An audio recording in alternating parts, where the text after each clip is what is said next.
Howdy y'all. It's time to make dinner. Tonight we're going 80s nostalgia. We're making chili mac. To our hot boiling water, we are going to add a box of medium-sized shells. You can still do this with elbow noodles, or if you want bow ties. I prefer the shells because the shells do a better job of grabbing the meat in the chili.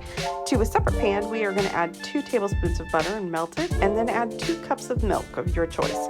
On a sidebar, if you need to have oat or almond milk, having a oat or almond milk that does not have vanilla sweetener in it is going to be the better choice. Vanilla does not taste very good with chili and cumin. It often gives it a weird note to me in the background. But if you need an alternative milk, just make sure you get one that hasn't been sweetened with vanilla or sweetened at all.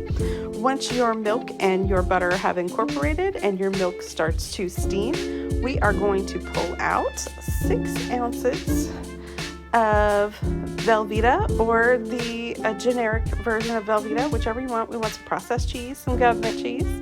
We are going to cube it up.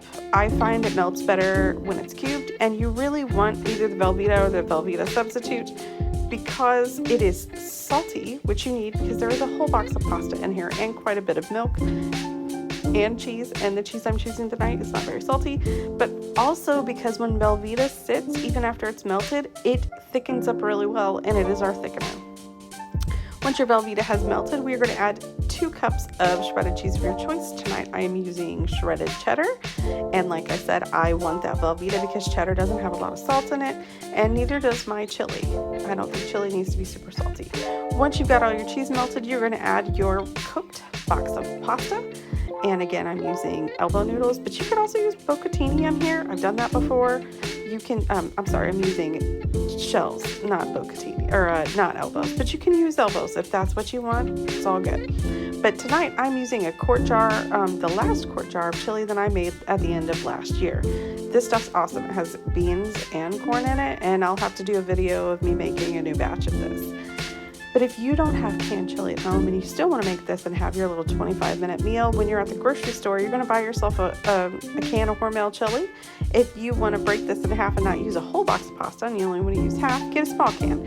If you're going to make the full batch, you either need 1 big can of chili or 2 small ones, and there you go. I am not heating my chili up.